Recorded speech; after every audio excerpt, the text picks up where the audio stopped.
I'm 19, and what I thought was going to be the best summer of my life turned into something I don't even know how to explain yet. I had just finished my first year of college, came back home, and was excited to relax, work a little, and spend time with family. My mom, who's 45, has always been my rock. My parents divorced when I was little, and she basically raised me on her own, working 2 jobs at one point just to make sure I never went without. She deserved a break more than anyone I knew, so when she told me she'd finally started dating again, I was honestly happy for her. It had been years since her last serious relationship, and I thought maybe she'd finally found someone who would treat her right. She was glowing, acting like a teenager, sneaking off for weekend trips, coming home with flowers that he had given her. For the first time in a while, I saw her excited about life instead of exhausted from. But here's where things started. She never told me his name, not once. Whenever I asked, she'd just smile and say it wasn't serious yet, or that she didn't want to jinx it. I didn't push too hard at first. I figured maybe she was being private because she didn't want me to judge or worry, but the secrecy dragged on for weeks. Then, about a month into summer, she announced she was going to introduce me to him. She looked nervous, which was unusual. I asked her straight up if I already knew the guy, and she dodged the question. That night, she told me to dress nice because he was coming over for dinner. When the doorbell rang, my mom was practically trembling. I got up to answer it. I swung the door open, and I swear my entire world tilted on its axis. Standing there, grinning like he belonged in my house, was my ex-boyfriend. I froze. My stomach dropped so hard I thought I might be sick. My mom was behind me, smiling nervously, waiting for my reaction like this was some kind of sitcom reveal. Meanwhile, my ex, Evan, just stood there with this smug little grin, holding a bottle of wine like he was the prize of the night. For context, Evan and I dated my senior year of high school. It wasn't long, maybe 9 months, but it was intense. He was my first real relationship, my first everything, and he absolutely crushed me when it ended. He dumped me right before prom, out of nowhere, claiming he wasn't ready for commitment. A week later, he was dating someone else from our school. It destroyed me at the time, and even though I told myself I was over it, seeing him again made all those feelings slam back into me at once. And now, he was dating my mom. I couldn't process it. My brain refused to make sense of what my eyes were seeing. I looked back at her, hoping this was some sick joke, but she just nervously motioned for him to come in. He walked right past me like he owned the place, kissed her on the cheek, and sat down at our dining table like this was the most normal thing in the world. I sat across from him in silence, my mind spinning. My mom tried to make small talk, asking about school, work, my friends. Evan chimed in every now and then, casually dropping little comments about our town, about people we both knew, like he wasn't the guy who had once shattered me. Every time he opened his mouth, I wanted to scream, but what really broke me was how my mom looked at him, the way her eyes lit up when he talked, the way she laughed at his jokes, the way she touched his hand like she couldn't help herself. I realized in that moment that she wasn't kind of seeing him, she was in deep. And the worst part? She knew. She knew Evan and I had dated. She knew what he'd done to me, and she brought him into our home anyway. I felt like I was suffocating.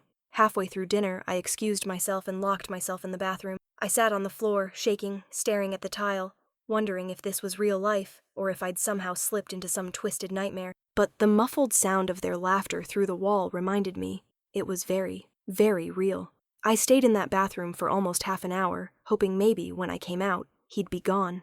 But when I finally opened the door, Evan's shoes were still sitting by the door, and their voices drifted from the living room. My mom was giggling like a teenager. It made my stomach churn. I tried to sneak past them and go to my room, but of course my mom called me over. She wanted me to hang out with them, as if this was some cozy little family night. I sat on the edge of the couch, stiff, while Evan sprawled out like he lived there. He kept making these sideways glances at me, little smirks that only I seemed to notice. My mom was oblivious, caught up in her own world. I couldn't shake the thought.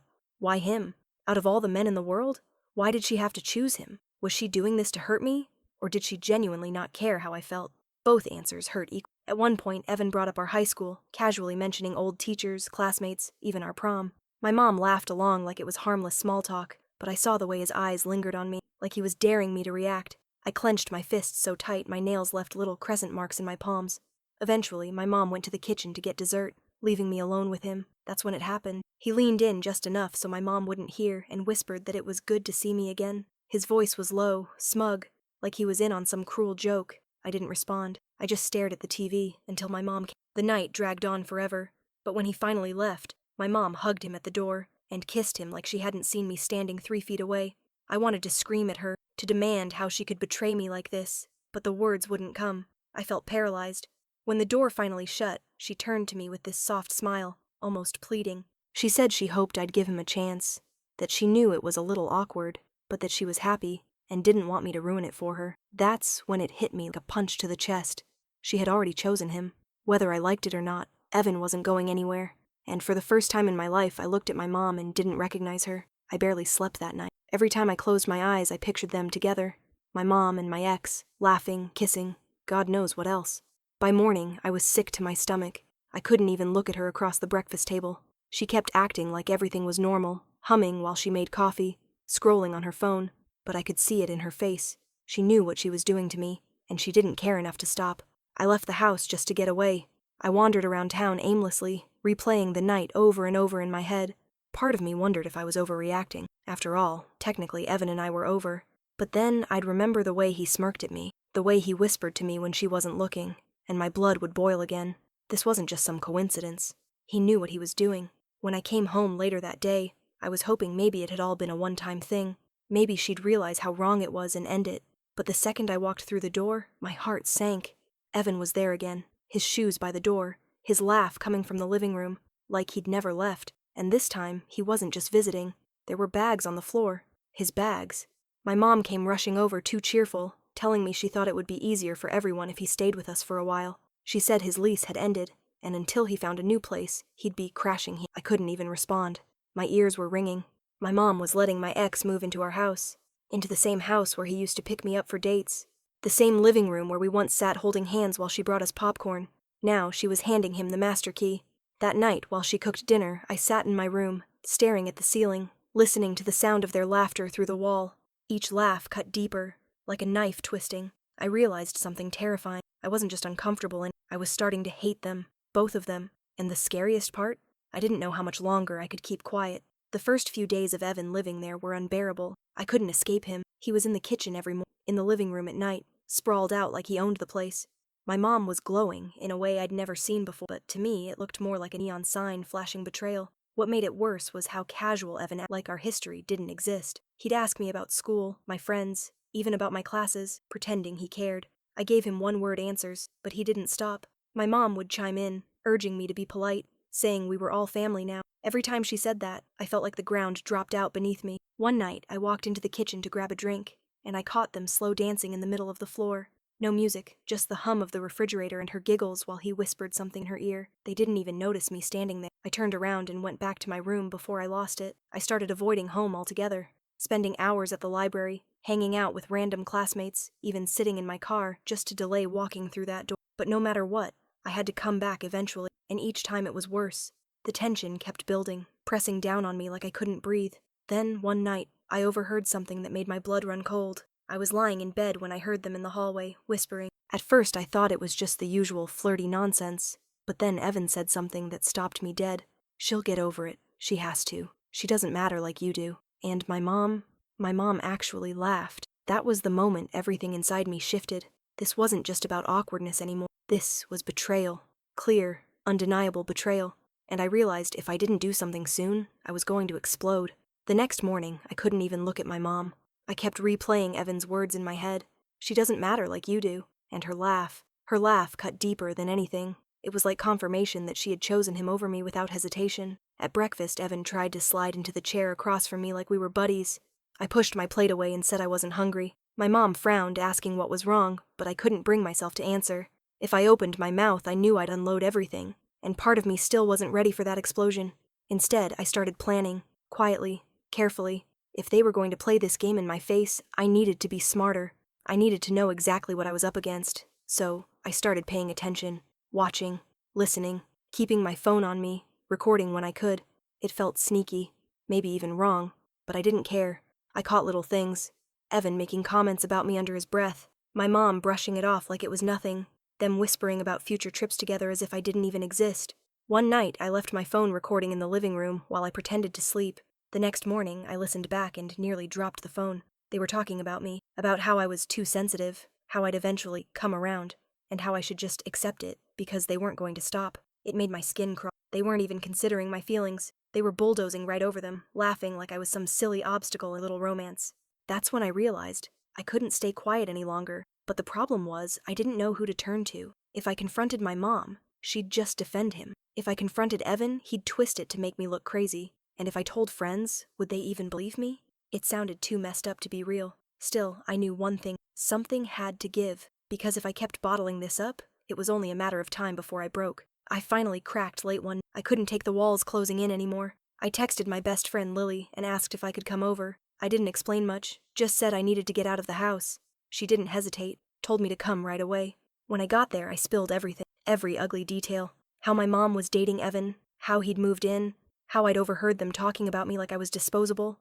I half expected her to look at me like I was crazy, but instead her face just dropped. She kept saying she couldn't believe it, that she knew my mom could be impulsive, but this was on another level. For the first time in weeks, I felt like someone was actually on my side. Lily told me I needed to protect myself, that if my mom wasn't going to, then I had to. She even suggested I move out, come stay with her family until I figured things out. It sounded tempting, but the thought of abandoning my own home made me sick. Why should they get to win while I ran away? When I went back home, I tried to act normal, but inside I was boiling. The next few days were unbearable. Evan kept pushing little boundaries, sitting too close, brushing past me in the hall, making comments only I could catch. My mom stayed blind to it all, or maybe she just chose not to see. Then one afternoon, something happened that pushed me over the edge. I was walking into the kitchen, and I overheard Evan on the phone. He was laughing, bragging to someone that he was set now, that he'd landed the jackpot. I froze in the hallway, my stomach turning, because the way he said it, it wasn't about love. It was about security, about my mom being his golden ticket.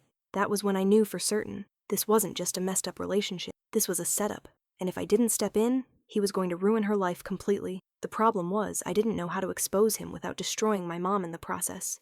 The idea of exposing Evan kept me awake at night. I'd lie in bed, staring at the ceiling, playing out every scenario in my head. If I told my mom what I overheard, she'd probably defend him. If I confronted Evan directly, he'd just twist it into some story where I was the bitter ex who couldn't move on, and if I involved anyone else, I risked humiliating my mom in a way she might never forgive. But the more I thought about it, the more I realized Evan was counting on exactly that, on me staying silent. He knew my mom's blind spot was her need to feel wanted, and he was using it like a weapon. So, I decided silence wasn't an option anymore. I started small. Every time Evan said something off, I wrote it down. Dates, times, exact words if I could remember. I kept recordings too, slipping my phone onto the counter when he thought I wasn't paying attention. It felt sneaky, but each clip gave me more proof of who he really was. The way he mocked my mom behind her back, the way he bragged to his friends about how easy she was to manipulate, the way he made snide comments about me like I was invisible. Then came the night everything shifted. I was walking past the living room when I heard him on speakerphone with one of his friends. His words hit me like a slap. She has no idea. I'm living here rent-free, she cooks for me, and she's talking about taking me on vacation. Bro, I'm telling you, I've got it made. My chest went tight. I wasn't just angry anymore. I was terrified. Terrified for my mom. Terrified she was so blinded by him that she couldn't see what was happening. That's when I knew I had to act. I wasn't sure how yet, but one thing was certain. I couldn't just sit there and watch him drain her. I needed a plan, something undeniable, something she couldn't ignore even if she wanted to. And part of me already knew exactly how I was going to do it. Once the decision was made, I felt a strange kind of calm settle over me. Like all the weeks of boiling anger had finally focused into one clear path. I wasn't going to argue with him. I wasn't going to beg my mom to open her eyes. I was going to show her. I spent the next few days preparing. Every time Evan slipped up, I made sure my phone was nearby. I caught him bragging about my mom's bank account, complaining about her clinginess when she wasn't around, and even talking about some girl he'd been messaging on the side. Piece by piece, the puzzle was forming into something undeniable, but I knew just shoving the evidence in my mom's face wouldn't work. She was too deep in. She'd probably say I doctored the recordings, or took things out of context. No, I needed her to see him for herself, unfiltered, so I set a trap. One night, I told my mom I was staying at Lily's for the weekend. She was thrilled, probably thinking it gave her and Evan more alone time, but in reality, I was still at the house, upstairs, quietly tucked away with my phone recording every word. I didn't have to wait long. The second she thought I was gone, Evan started talking freely. He went on and on about how he was going to convince her to co-sign on a car for him, how he'd ease into using her savings once they were more serious. He even joked about how funny it was that he used to date me and now was with her. Hearing it made me sick, but at the same time, I knew I finally had what I needed. The only thing left was deciding when and how to drop it all, and that moment came sooner than I expected. The very next day, my mom sat me down in the living room with this nervous smile. She said she had big news. My chest tightened before she even said it, because I already knew what was coming. She told me Evan had proposed, and she said yes. The world tilted when she said those words. My mom, was going to marry my ex. I sat there in stunned silence while she showed me the cheap little ring on her finger, her eyes sparkling like she'd won the lottery. Evan came strolling in right after, grinning ear to ear, resting his hand on her shoulder like he'd just claimed his prize. For a split second I thought about staying quiet, letting her live in her fantasy, but then I remembered the recordings, the smug tone in his voice when he bragged to his friends about using her. I remembered the way he said it didn't matter. That was when I snapped. I told her I'd keep this secret, and my voice was shaking, but I pulled out my phone and hit play. The room filled with Evan's own words, his laughter as he talked about living rent-free, about using her money, about how he was set for life, now that she was hooked. My mom's face drained of color. She kept glancing between, waiting for him to explain, but there was no way out. Every word was his. He tried, of course. He said I spliced the recordings, that I hated him and wanted to sabotage, but then the final clip played. His voice, clear as day. It's hilarious. I used to mess around with her daughter, and now her mom cooks me dinner every. Tell me that's not the ultimate win. Silence. My mom's hands were. She pulled off the ring and set it on the table without a word. Evan tried to grab her arm, but she yanked it away like he'd burned her. I thought she might collapse, but instead she stood up tall and told him to get out. Right then, the look on his face as he realized he'd lost everything was the only thing that made the nightmare worth it. He stormed out, slamming the door so hard the frame rattled. Afterward, my mom just sat there, staring at the ring on the table, tears streaming down her face. She didn't say anything for the longest time. When she finally did, it wasn't an apology. It was a whisper. How could I have been so blind? I didn't have an answer. I was too drained, too broken, too angry. I just went upstairs and shut my door. It's been a week since then. Evan's gone, and my mom hasn't tried to reach out to him. She's been quieter, humbled, like the reality of it all finally sank in. But things between us aren't the same. I don't know if they ever will be. I protected her, but at the cost of my trust. And right now, I can't look at her without remembering that she chose him over me until she was forced to face the truth. I don't know if I'll ever forgive her for that.